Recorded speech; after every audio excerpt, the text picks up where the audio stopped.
Morning, class four, or afternoon if you watch it in the afternoon. I hope you're all well.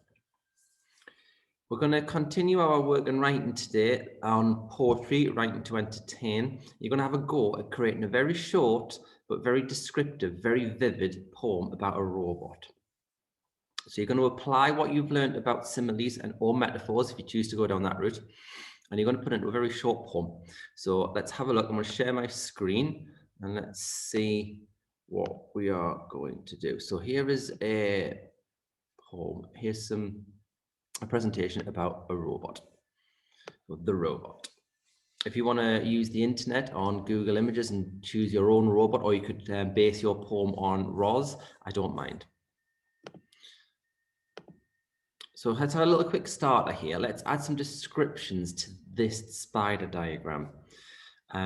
So the spider diagram is just lines with boxes pointing to the picture of the robot, a bit like spider's legs. So let's add some descriptions. So pause the video now and have a go at adding some adjectives, or if you can do similes, that would be even better. Have a look at it now and see what you can come up with. Here's what I came up with. So I've got an Arctic blue head. So my robot might have an Arctic blue, not just blue, add a bit more. Let's expand that noun phrase, an Arctic blue head. The robot was staring mutely, staring mutely. So mutely just means silently. Its eyes are a hypnotist's watch. Its eyes are a hypnotist's watch. Hope that's painting a bit of a picture in your head of a hypnotist's watch. Its circuits are like winding roads. The circuits inside of its neck are like winding roads. So can you see a metaphor and a simile in my descriptions? Have a look. There is one metaphor and one simile. See if you can remember what the difference is. Pick out the simile, pick out the metaphor. Pause the video now and have a go.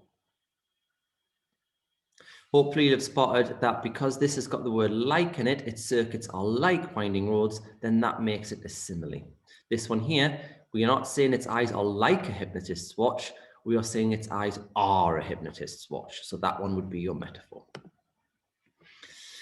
So when you're writing your poem today, it's important to know what kind of atmosphere or emotion you want to create. So if you want to create a kind of intense, a kind of tense, sort of almost scary, almost unknown, a bit mysterious, and make sure that your language choice, your choice of vocabulary really creates that atmosphere. If you want to do a friendly robot, then make sure the lines in your poem are nice and friendly. It's entirely up to you. I want to move on to a poem on the next page. What kind of atmosphere do you think the author's trying to create here? Silence. It waits for its master. Eyes turning like the cogs of an eternal clock. Watching. Listening. White casing glistening. Circuits quietly hissing. It waits for its master. Pause the video. What kind of atmosphere does that create in your mind? For me, it's a very quiet atmosphere. It's quite tense because you don't know what's going to happen. It's just watching, it's just listening, it's waiting, its eyes are turning, it's almost like it's thinking, it's like a very thoughtful atmosphere, and it's waiting for something to happen. Now, this could go one of either ways. This robot could come to life and it could be a really helpful, friendly robot, or it could go the other way and it could be a bit of a mean robot, a bit of an evil robot, perhaps. So it's kind of just like an unknown atmosphere, a bit of a mysterious atmosphere in this one.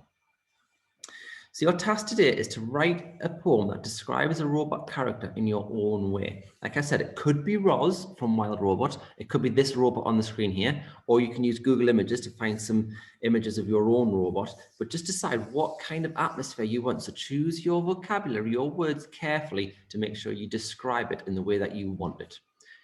So I've got an example on Teacher Made that when you click on your email for today's writing, it will take you to the poem that we've just had. I'll just go back to it. It'll take you on to this structure. Have a go at that one. And then if you wanted to do your own in a different style, go for it. I'll be over the moon if you manage to do two today.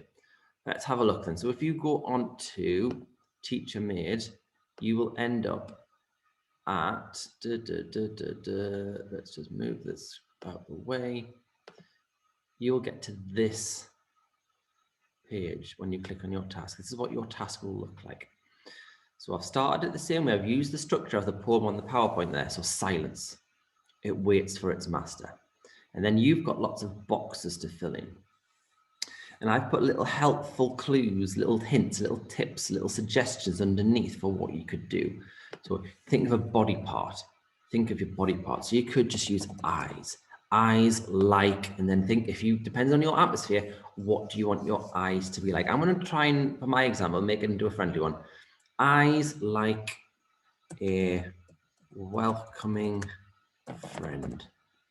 Okay, so there's my body part, eyes. I'm comparing the body part to something else, a welcoming friend. So this is a verb, so this is an ing word. So I want you to put something that it's doing. So we could put waiting, and then another verb, waiting, and then we could put, what else could it be doing? It could be staring, waiting, staring. You choose your own verbs, what you want your robot to be doing. And then you're going to describe two parts of it. So like I said, you can have Arctic blue casing shimmering. Arctic blue casing shimmering. Oh, we should get the I in there. And then something else. So I'm going to go for metallic circuits or wires, metallic wires. What could they be doing? Metallic wires sparking. Oh, loving it, love it. It waits for its master. Once you've filled in these boxes, make sure you choose your vocabulary carefully. You then just click I'm done, or check my answers, I'm done. I'll be able to look at it, give you a bit of feedback, and hopefully you will have created a nice poem.